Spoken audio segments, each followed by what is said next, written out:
Welcome to Chapter 13 of the Kinsmen Die Podcast, home of fantasy fiction based on Norse mythology that's written and read by me, Matt Bishop. In this podcast, I read my first novel, Kinsmen Die, one chapter at a time.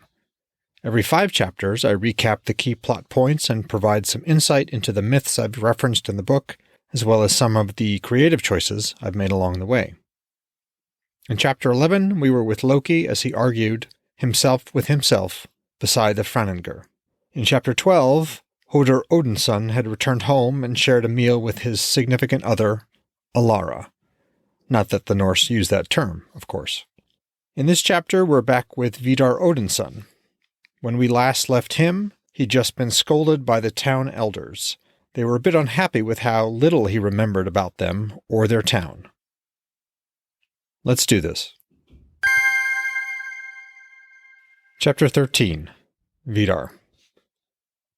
"You must have some of Heimdall's blood in you, Canowin," Vidar said, shaking his head. Strain though he did, he couldn't see more than a haze of snow hugging the fields to their north. Canowin grinned, but kept her eyes on the ridgeline, maybe 400 yards distant and twice as high. "Not that my mother's ever said, Jarl." "Any sign of the other scouts?" "Not yet, Jarl. Thought I saw something move up there just now, though," she pointed. "On that flatter area just south of the big sharp rock on the peak." Sol slipped from behind a cloud, and he shaded his eyes and looked, wishing for the farseer he'd built so many winters earlier. Even though it was too big to move without a cart, he could have read runes cut into the stone up there, though they would be upside down. "Keep an eye out," he said, lowering his hands. Beside him, Garlon sheathed his sword with the dull thunk of crossed guard against the scabbard's throat. He just flashed sunlight off the blade to tell the incoming scouts where they were. Vidar cleared his throat. "So, Kjolar, what did the Gothi tell you?" "Well, Jarl, the Gothi doesn't know how many Jotun attacked, what tribe they were, or whether they had shamans or snow bears with them. All he could speak of was lots of arrows and maybe 30 Jotun attacking as he and the surviving miners fled back down the road toward Halls. I asked several of the men to speak with the survivors. They might get more." Vidar grunted. His angled shadow on the frozen road was a clear sign that Sol had begun her westward descent. "And your assessment?" "Honestly, Jarl, based on what the Gothi told me, we could be facing anything from a small group, maybe that 30 I mentioned, to a full warband, or more." He pointed at the approaching riders. "But they'll have much better information." "Your pardon, Jarl," Kjolar, Canowin said. "I saw movement again on that ridge. Same place as before." "The scouts?" Vidar asked. Canowin cupped both hands around her eyes. "It's sweet Aegir, it's the Jotun, and they're—" "Oh no," she said, voice rising sharply. "Jarl, they've rolled spear throwers into place." Vidar turned and sprinted back toward the boulder and the clump of scrubby trees surrounding it. Beyond that boulder, the townsfolk had begun massing for the march to Vithi. Garlon was right beside him, shouting orders as he ran. If the Jotun were lucky and had already found the correct range, the spears would kill dozens of townsfolk and wound still more. Vidar heard the spears shatter against the frozen earth, but couldn't see where they'd fallen. No screams reached him, though, which meant they'd probably fallen short. He looked up when he heard the whistling passage of another flight. This volley also went over the scrubby line of screening trees. A second series of splintering crashes reached his ears. Garlon shouted at him.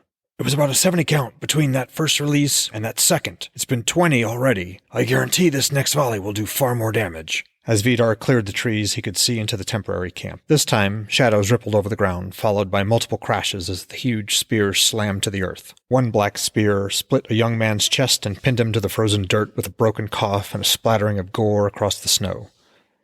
Even some of the misses were dangerous. The spears shattered on impact and threw jagged fragments in all directions. The lucky were simply knocked down into bloody spray. The unfortunate clutched arms, legs, or chests that had sprouted a forest of splinters. A small group of his warband galloped toward them, leading the horses they'd left behind. Vidar looked back westward. The next wave of spears was already arcing toward them, black, wingless shapes against the bright sky. The enemy's rate of fire was improving now that they had the range. But how could they see what they were hitting? On impulse, he looked up. Several birds wheeled in slow, deliberate circles above them. Shamans. Had to be. The next flight of bolts smashed down. More screams as townfolk died or were injured. His heart pounded, and his Fulga pounced upward, eager for the fight. Young Luca reined in beside him, dust and snow billowing around them. Hrimfaxi whinnied and Vidar mounted, nodding his thanks. Garelon, already mounted, charged toward the clutch of warriors trying to keep the townsfolk moving southeast away from the ridge. Vidar dug into his satchel for his spindle, heavy with thread. He unscrewed the metal cap of the hand distaff he wore opposite his sword, slotted the hollow spindle on the handle, replaced the cap, and teased free a long strand of thread. The spindle rattled as it spun free. He blew out a long breath, composed his thoughts, and squeezed his legs. Hrimfaxi trotted right toward the center of the fleeing townsfolk. In a loud voice, he began singing the Hodr Odin had taught him. He forced the power of the charm out through his lungs and his chest and his mouth. As he sang, he flung the thread outward toward the folk. Quicker than a striking snake, it darted toward them, spearing each one through the chest. Not that they could see it. All they could see, if they were even looking, was their Jarl riding through their midst, arms moving as if he were casting a net over and over, fingers dancing, drawing the thread back so he could knot the spell and send it out again, strengthening the weave. He felt the coming flight of the bolts like an incipient headache. They would land at any second. They had to. He didn't so much sing the Hodr now as shout it, willing power into every syllable. Spears hammered into the panicked townsfolk. One struck a child, knocking the boy face down into the frozen earth. Another hit a young woman. She spun sideways, her scream cutting off in a horrible explosion of air as the breath was knocked from her. Another struck one of his mounted warriors. The force threw the man from his saddle. More fell elsewhere, behind him, to his sides. Shrieks went up from all around him. But without exception, the spears did no harm to those they struck. The boy who was knocked down stood up, his eyes and mouth wide. The young woman staggered to her feet, helped by those near her. The fallen warrior, Helga, clambered up, a burgeoning grin on her face. All around, shrieks of dismay and fear turned into disbelieving, raucous laughter. Another wave of spears fell. Again, townsfolk were knocked down, but the spears caused no injury. As long as Vidar sang, as long as he had thread, his charm blunted the Jotun spears and prevented them from biting. Garelon's voice cut through the noise. "Your Jarl's bought us some time. Make it count. Move! Directly east, now, move!" And finally they did begin to move. They helped each other up. Vidar watched the birds circle lower. He kept singing, the powerful words tearing at his throat. Another wave fell, this flight clustered tight with the one prior. More townsfolk were hit, but they rose uninjured. It seemed the Jotun were at the extreme end of their range. As if mocking that thought, another wave of spears swooped down swifter than a cloud's shadow. He'd sat too long in one place. Throat raw, Vidar sang louder, till a tremendous impact knocked him from the saddle. The last thing he heard before he hit the ground was Hrimfaxi's defiant whinny. Vidar woke to the sound of leaves rustling in a light breeze. No, not leaves. Voices. Whispers. Their sibilance masked the word's meaning. He rose from the stillness deep inside his mind, slipped past the Fulgia chained within and her calm green gaze, and opened his eyes, only to shut them again, dazzled by the bright blue sky. "Take another moment or two, Jarl. One of those spears hit you." It took Vidar a heartbeat to place the voice. It was Garelon. "It's a wonder you're alive and unharmed," Garelon said. "Though I expect it was that charm you sang, eh?" Lying still a moment longer, savoring the earth's cold embrace, Vidar opened his eyes and saw 3 birds still wheeling high above in long, lazy arcs. And then, before his mind caught up with his tongue, he said, "Well, not all of it." Garelon squinted at him. "I've seen your brothers in battle before, the Sigfather too, of course, but never saw any of them take a hit quite like that. Except Thor, and he hardly counts." Instead of answering, Vidar sat up. The world spun once, twice, and then settled back down where it should be. His right side ached. He moved his arm, but nothing was damaged. A dozen mounted warriors stood around him in a loose circle, facing outward. He glanced up. No more giant arrows. He pushed himself to his feet, suppressing a grunt. Garelon stood with him, knees popping, one hand out to steady him if he needed it. Vidar didn't. Wouldn't have taken it if he had. "How long have I been out, Kjolr?" "Long enough for a couple men to drag you out of range. Sorry about that mess down your shirt." Garelon grinned briefly. Vidar felt it now, a wet lump dripping down his back. He loosened his belt to shake out what he could. A bit of slush and dirt was better than getting thumped with a few more spears. He tugged his leather armor back into place, but the straps all along the right side were destroyed, and he pulled it off and threw it on the ground with a snort of annoyance. "And Hrimfaxi?" "She's all right. Bit scared when you and she got hit, and you knocked off, but she's smart and well-trained. Took off around the line of fallen spears, but then came back around. If she had hands, she probably would have picked you up and carried you. Good, that's good. He turned slowly in place to take in his surroundings rather than move his head. He almost didn't want to ask how many he could have saved if he'd acted sooner, but he did anyway. How many of the townsfolk? Our warriors?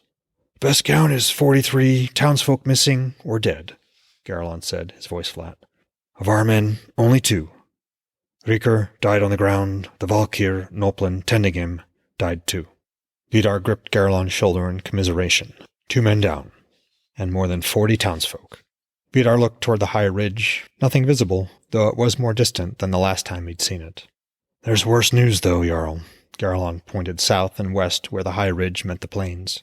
You can see it there, that bit of blackness hugging the ground. Seems to be moving. At least that's what Canowin says. Any idea what it is? He followed Garlon's arm and did indeed see the dark, foggy mass hugging the ground. He shook his head. The stars that appeared over his vision made him wish he hadn't. Also, Trygg and Hrafn reported in. Trygg says there was at least 1 warband of Jotun in the forest, so that confirms what you guessed. Garlon nodded. Yes, Jarl, but I'm wondering if we're facing more than just one. If there's a second or a third, it was a fair point. If they faced multiple warbands, they should withdraw and cover the fleeing townsfolk. If there was only one, their best option might be to attack. Might be. Successfully protecting several hundred fleeing townsfolk with only 60 warriors against a Jotun warband that had at least twice as many warriors seemed a losing strategy. And one more thing, Jarl. Look at the town. What do you think it means? Vidar did, and immediately realized what Garlon meant. The tall column of black smoke was entirely gone. It could not have burned out so quickly. Garlon spat on the ground. Almost as if the town had never burned. I don't know how they did it, Kjolr. Assuming the Jotun shamans had. Nothing his father had taught him about Seidr could explain how they might have extinguished the fires, much less why they'd even bother. He looked again at the dark fog hugging the lower ridgeline and then back toward the slowly departing herd of townsfolk. They might live out the night if he and his warband could stop the Jotun here. Or slow them. Vidar glanced up at the still circling birds. What are you thinking, Earl? Garlon asked. They have shamans with them, Vidar said, pointing up. That's why their missile attack was so accurate. And it means they know how few we are in number, and how many we have to protect. So, we have a fight on our hands. I believe we do, Vidar said. And it was one they'd have to win. Or die trying. Well, folks, that was Chapter 13 of Kinsmen Die. I hope you enjoyed it. Vidar and his warband were attacked by the Jotun. Vidar used magic, Seidr, taught to him by his father. I'll have much more to say about magic and this particular charm, Galdr, that Vidar sang in the next recap episode. You might also be interested to know that I did a fair bit of editing to that chapter, both to make it sound better as I read it, and because I just didn't like some of what I'd written. I didn't go full Lucas, though, and retcon the entire scene, so there's that. If you're interested in supporting the podcast, I have several requests. Please leave a review on whatever podcast app or platform you use. They really help. Please share the podcast. That also helps a ton. And finally, please consider supporting my work by buying my books. That way you get to see the unedited version, or in some other way, likes, follows, Patreon, locals, etc. And of course, I'd enjoy hearing from you. You can email me at mattbishopwrites@gmail.com. And with that, I will leave you with this thought from the sayings of the High One, Odin himself. This is the Bellows translation, as always, which is available on Sacred Texts. Verse 13. Overbeer the bird of forgetfulness broods, and steals the minds of men. With the heron's feathers fettered I lay, and in Gunloth's house was held.